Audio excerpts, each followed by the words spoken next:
Ever since sapience first took to the stars, the desire for exploration and settlement of new worlds drove the expansion of thousands of interstellar civilizations, republics, empires, and federations for over 100,000 years, while the struggle between light and darkness plunged the galaxy into a series of devastating conflicts, some of which would scar the galaxy forever. Let's talk about it.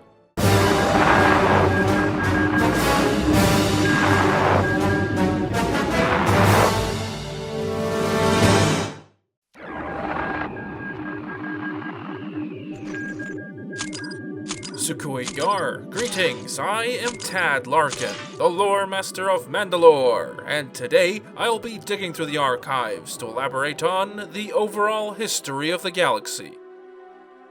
Due to the immense knowledge we have about the galaxy, I have decided to split this lesson among multiple transmissions, creating a multi-part overview of major galactic events from over 100,000 years before the famous Battle of Yavin to 140 years after it. Approximately 100,000 light-years across, the galaxy as we've come to know it contains about 400 billion stars, of which only 1/4 have been properly surveyed and charted.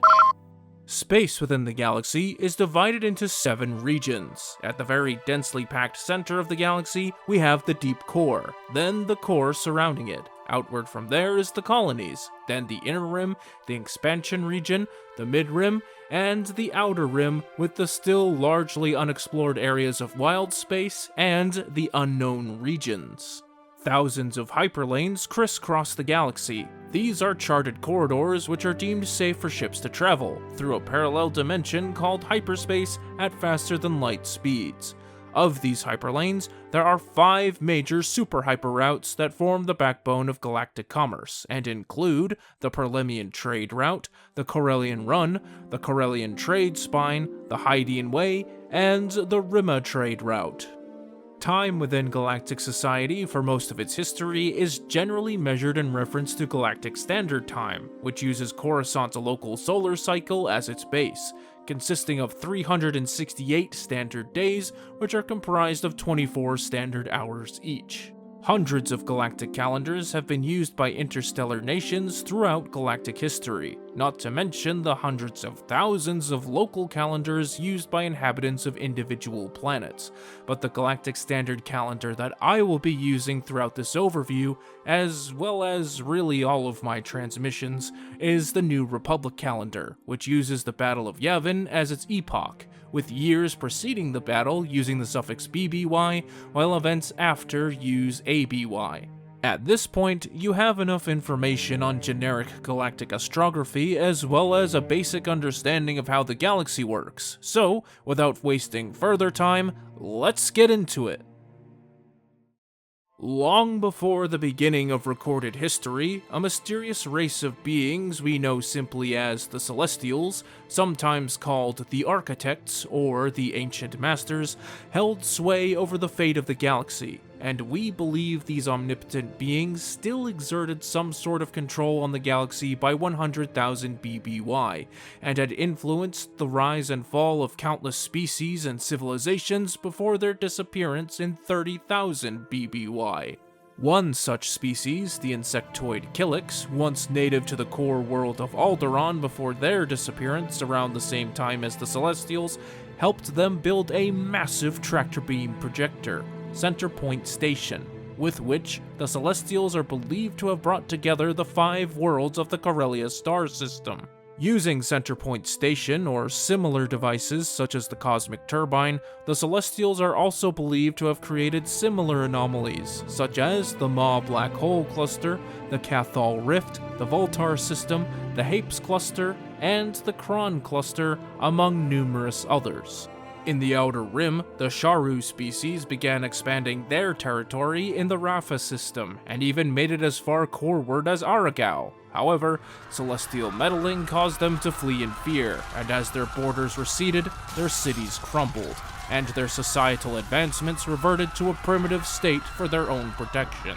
In the northern quadrant of the Outer Rim, the Gree Enclave, who were great allies of the Celestials, made use of hypergates, portals in which one can instantaneously travel between locations to link the planets of their slowly expanding borders. The Qua civilization on Dathomir employed a similar technology known as the Infinity Gate. However, their Infinity Gates could also allow a massive amount of energy to be transported through them, creating a weapon of immense power that brought them into territorial dispute with the Gree Enclave.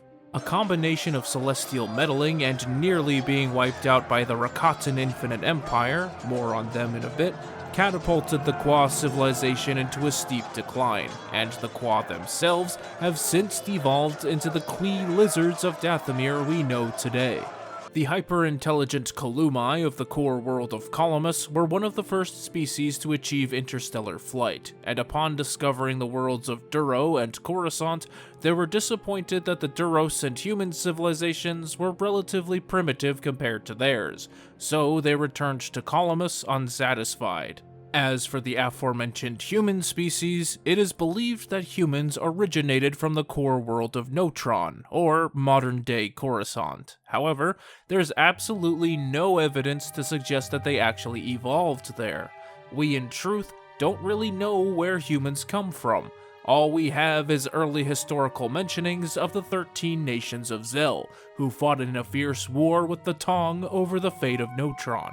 As described in the ancient Tong epic poem, the Da Werda Verda, a massive volcanic and seismic event nearly wiped out both the Zel and the Tong simultaneously, and although the Tong fought bravely and honorably, they were forced to retreat from Notron, where they would eventually settle the Outer Rim world of Manda-LORE years later. It is a popular theory among galactic scholars that the Celestials intervened with the Battle of Zel, influencing a turning point in both human and Tong history. However, soon the power and influence of the Celestials would begin to wane. A combination of internal strife with a malevolent entity known as Abeloth and the uprising of the Rakata civilization against them led to the decline of the Celestials. And after Abeloth's imprisonment within the Maw cluster constructed for her using Centerpoint Station, they mysteriously vanished, either being wiped out by the Rakata or retreating from this plane of existence completely. We'll never know.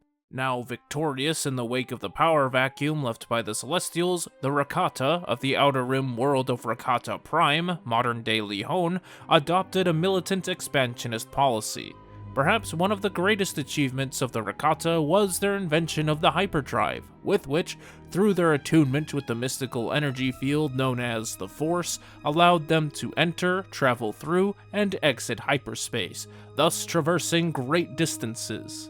Using this hyperdrive and other Force-based technologies, the Rakatan Infinite Empire, as it would become known, conquered, subjugated, and enslaved hundreds of species and worlds, and by 30,000 BBY encompassed much of the known galaxy. Utilizing the labor from their human, Duro, Strawl, and Solonian slaves, the Rakata built for themselves a structure of immense power, the Star Forge, which fed off of energy from Rakata Prime's star to create enough raw material to construct countless warships, with which they would impose their will on the galaxy. Though smaller interstellar nations would rise and fall in between the vast distances of their holdings, the Infinite Empire remained the dominant power in the galaxy for 4,800 standard years. Even in the midst of Rakatan rule, the humans of Notron, now Coruscant, continued to develop their world, and after Coruscant's resources were completely dried up, the Coruscanti turned their attention to making advancements in space travel, constructing huge colony ships and sleeper ships to venture forth and colonize distant worlds. Carbonite freezing technology allowed would-be colonists to suspend themselves for their long journey at sublight speeds, and the colonists of these sleeper ships made it to several worlds within the core, including Alsakan, Corellia, Alderaan, Kuat, Rendili, and Koros, and some even made it all the way to the Tion cluster and the Outer Rim.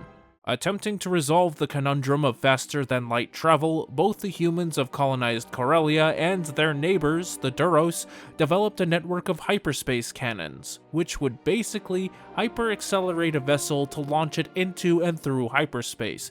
The only issue is, you needed another hyperspace cannon to get back to your origin. Technological advancements weren't the only discovery during the Rakatan Infinite Empire's rule, as, in 36,453 BBY, philosophers and mystics from all over the galaxy were gathered up by the mysterious Tho-Yor and transported to the deep core world of Tython, where it is said that the mystical energy field known as the Force was discovered for the first time by non-Rakatan sapient beings. Only individuals born with a microscopic organism in their bloodstream called midi-chlorians had the ability to tap into this energy field and use it, and these Force sensitives, as they would become known, began to coalesce into the Order of the Jedi, very much a proto-Jedi order. Eventually, differing philosophies on how the Force should be used caused a schism within the Jedi Order, and the Jedi split between the followers of Ashla, aka the Light Side, and the followers of Bogan, also known as the Dark Side, and tensions between them boiled over in 25,793 BBY. The Force Wars raged on Tython for 10 standard years, and the clashes between the followers of Ashla and the followers of Bogan were so titanic that they ended up ruining Tython in the process. After the Bogan were defeated, the followers of Ashla left Tython aboard sleeper ships, where they would colonize the Outer Rim world of Ossus 730 years later, founding the Jedi Order we know today. Long before core worlders even knew what the Force was, in the Outer Rim, the brutish Sith species of the arid world of Korriban were already strong in the Force, and when a failed attempt to invade Korriban was launched by the Rakata in 27,700 BBY, the Sith were more than capable of defending themselves against the Rakatan's Force-based technology. The current Sith King, Adas, then used captured Rakatan warships to expand his territory, establishing Sith colonies on the nearby worlds of Ziost, Malachor, and Tund. However, outsider contact with the Sith civilization wouldn't happen until another several millennia later.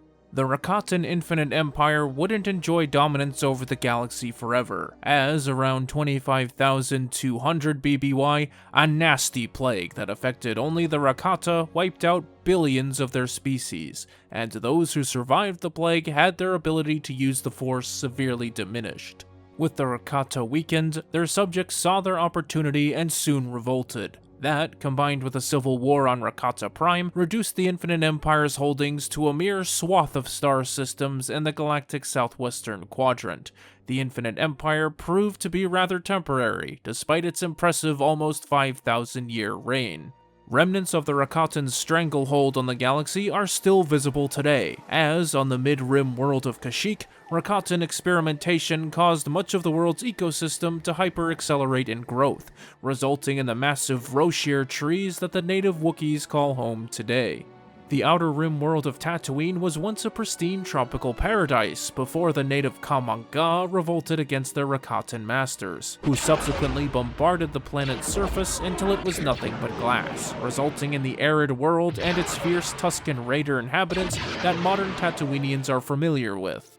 Sometime after the Infinite Empire's collapse, the slug-like Hutt species began expanding from their native world of Varl, carving out their own empire in the Outer Rim, conquering worlds and subsequently enslaving their populace. The Hutt Empire was built upon the backs of their slaves, and through their expert dealings became lords of the criminal underworld as well, ensuring the survival of Hutt space long after the collapse of both the Galactic Republic and the Galactic Empire many millennia later.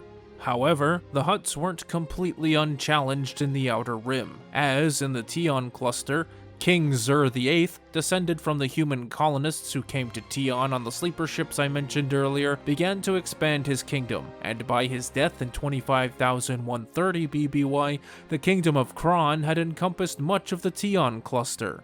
Zur's heir, Zim, earned the mantle, the Despot, after expanding his father's kingdom to nearly 4 times its size through sheer military might, building monuments to himself on Dezevro, constructing lavish palaces on Roxas Prime, and hoarding treasure in the vaults on Delalt. By 25,100 BBY, the Empire of Zim the Despot entered into a territorial dispute with the Hutt Empire, after continued expansion by Zim began to encroach on Hutt space, prompting Cossack the Hutt to take military action.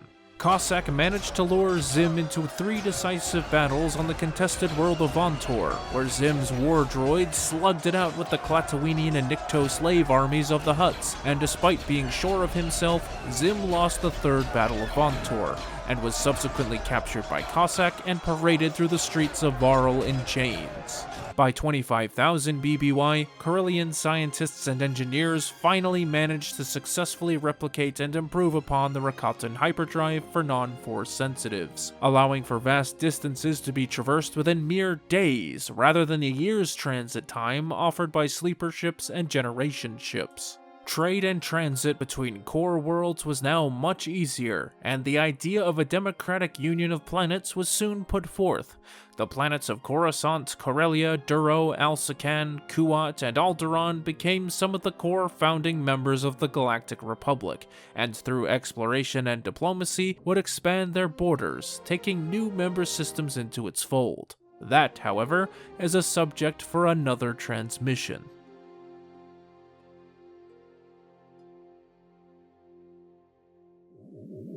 This ends my overview on the pre-Republic era of galactic history, and in the next part of this multi-part series, I will focus on the beginning of the Old Republic era. Special thanks to my Ori Ramakad tier patrons, Batterai, Bowfix, Cherryman, Hawk2274, Ian Waller, Jaleel, John Hollingsworth, JJ Plagiarisms, Cal Scarata, Kiankir, Matt Patton, Mayo4, The Commando Droid, Scruffy Looking Nerfherder, Weston Simmons, Wirefox Terrier, Zim the Despot, and Zexend. If you'd like to support this channel, please visit my Patreon to find out how. Or if you want to make a one-time donation, buy me a calf on Ko-Fi. Links are in the description. In the meantime, keep your comm channels open for future transmissions, and don't forget to subscribe. Tad Larkin, out.